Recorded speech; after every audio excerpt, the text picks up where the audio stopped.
ಮಾಲಿಕೆ 3 ಪುಸ್ತಕ ಪರಿಚಯ 60 ತಿಂಗಳ ವಿಶೇಷ ಪತ್ತೇದಾರಿ ಸಾಹಿತ್ಯ.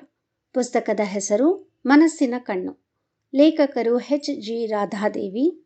ಅಭಿಪ್ರಾಯ ಶ್ರೀ ಲಕ್ಷ್ಮೀ ಭಟ್ ಮತ್ತು ಓದುತ್ತಿರುವವರು ಸಿಂಧು ಜಗನ್ನಾಥ್. ರಾಧಾದೇವಿಯವರು ಬರೆದ ಏಕೈಕ ಪತ್ತೇದಾರಿ ಕಾದಂಬರಿ ಇದು. 1981ರಲ್ಲಿ ಮೊದಲ ಮುದ್ರಣ ಕಂಡ ಈ ಕಾದಂಬರಿ ಮರುಮುದ್ರಣ ಕಾಣದೇ ಇರುವುದರಿಂದ ಈಗ ಸದ್ಯಕ್ಕೆ ಪ್ರತಿಗಳು ಅಲಭ್ಯವಾಗಿವೆ. ಶೀಘ್ರದಲ್ಲೇ ಮರುಮುದ್ರಣ ಮಾಡಿಸುವ ಉದ್ದೇಶವೂ ಇದೆ.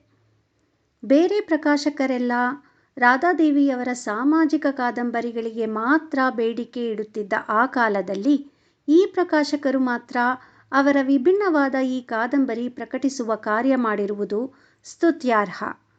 ರಾಧಾದೇವಿಯವರ ಜಾನಪದ ಕಥಾ ಸಂಕಲನ ಮಿಂಚಿನಿಂದಿಳಿದ ಮೋಹನಾಂಗಿ ಹಾಗೂ ಧಾರ್ಮಿಕ ಕೃತಿ ಬೆಳಕು ಸಹ ಇವರಿಂದಲೇ ಪ್ರಕಟವಾಗಿವೆ.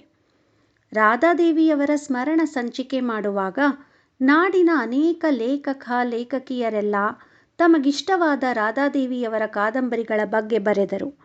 ಅವರ ಈ ಪತ್ತೇದಾರಿ ಕಾದಂಬರಿಯ ಬಗ್ಗೆ ಅಭಿಮಾನದಿಂದ ಬರೆದವರು ನಾಡಿನ ಪ್ರಖ್ಯಾತ ಪತ್ತೇದಾರಿ ಸಾಹಿತಿಗಳಾದ ಸುದರ್ಶನ್ ದೇಸಾಯಿಯವರು. ಅವರ ಸೌಜನ್ಯ ಸೌಹಾರ್ದಗಳಿಗೆ ನಾನೆಂದೂ ಆಭಾರಿ. ಅವರು ಈ ಕಾದಂಬರಿಯನ್ನು ಮೆಚ್ಚಿ ಬರೆದ ವಾಕ್ಯಗಳು: ಪತ್ತೇದಾರಿ ಕಾದಂಬರಿ ಎಂದಾಕ್ಷಣ ಹೆಣಗಳು ಉರುಳಲೇಬೇಕು, ರಕ್ತದ ಹೊಳೆ ಹರಿಯಲೇಬೇಕು ಎಂದೇನಿಲ್ಲ. ಅದಾವುದೂ ಇಲ್ಲದೆಯೇ ಲೇಖಕಿ ಒಂದು ಅತ್ಯುತ್ತಮ ಪತ್ತೇದಾರಿ ಕಾದಂಬರಿ ಓದುಗರಿಗೆ ಕೊಟ್ಟಿದ್ದಾರೆ. ಇನ್ನು ಕತೆ. ಆನಂದ್ ಒಬ್ಬ ಪ್ರಾಮಾಣಿಕ ನಿಷ್ಠಾವಂತ ಪೊಲೀಸ್ ಅಧಿಕಾರಿ. ರಾಮನ್ ಒಬ್ಬ ಪ್ರತಿಭಾನ್ವಿತ ವಿಜ್ಞಾನಿ, ಆನಂದನ ತಂದೆಯ ಗೆಳೆಯ. ಬಾಲ್ಯದಲ್ಲೇ ತಬ್ಬಲಿಯಾದ ಆನಂದನನ್ನು ಸಾಕಿ ಬೆಳೆಸಿದವರು. ಸೀತಾ ಆನಂದನ ಮನ ಅರಿತ ಸತಿ. ಇಬ್ಬರು ಮಕ್ಕಳೂ ಇದ್ದಾರೆ. ಒಮ್ಮೆ ಇದ್ದಕ್ಕಿದ್ದಂತೆ ತಕ್ಷಣ ಹೊರಟು ಬಾ ಎಂಬ ರಾಮನ್ನರ ಟೆಲಿಗ್ರಾಮ್ ನೋಡಿ ಆನಂದ್ ಬರುತ್ತಾನೆ. ಅಲ್ಲಿ ಅವರು ಮನಸ್ಸಿನ ಕಣ್ಣು ಸಂಶೋಧನೆ ಮಾಡಿ ಕಂಡುಹಿಡಿದಿರುವುದಾಗಿ ಹೇಳುತ್ತಾರೆ. ಯಾವುದೇ ವಸ್ತು ಘಟನೆ ಮನುಷ್ಯನನ್ನು ನೆನಪಿಸಿಕೊಂಡು ಅಂಗಾತ ಮಲಗಿ ನೆತ್ತಿಯ ಮಧ್ಯಭಾಗಕ್ಕೆ ಹೆಬ್ಬೆರಳು ಒತ್ತಿ ಹಿಡಿದಾಗ ಮನುಷ್ಯನ ಮನಸ್ಸು ಆ ಜಾಗಕ್ಕೆ ಹೋಗಿ ಅಲ್ಲಿ ಈಗ ನಡೆಯುತ್ತಿರುವ ಘಟನೆಗಳನ್ನು ತೋರಿಸುತ್ತದೆ. ಶರೀರ ಇಲ್ಲೇ ಇದ್ದರೂ ಮನಸ್ಸು ಸಾವಿರಾರು ಕಿಲೋಮೀಟರ್ ದೂರದ ಆ ಜಾಗಕ್ಕೆ ಹೋಗಿ ಅಲ್ಲಿನ ಆಗುಹೋಗುಗಳನ್ನು ನೋಡಬಹುದು.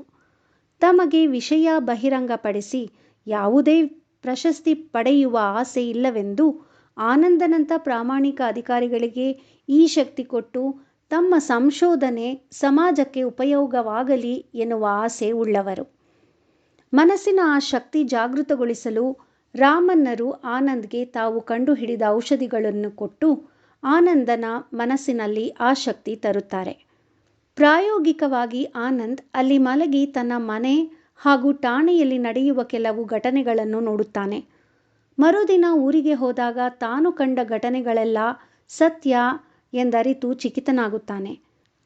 ತಮ್ಮ ಮೇಲಾಧಿಕಾರಿ ನಿರ್ಭಯ್ ಅವರಿಗೆ ಈ ವಿಷಯ ತಿಳಿಸಿದಾಗ ಅವರು ಅವನನ್ನು ಪರೀಕ್ಷಿಸಿ ನಿಜ ಎಂದು ಒಪ್ಪುತ್ತಾರೆ.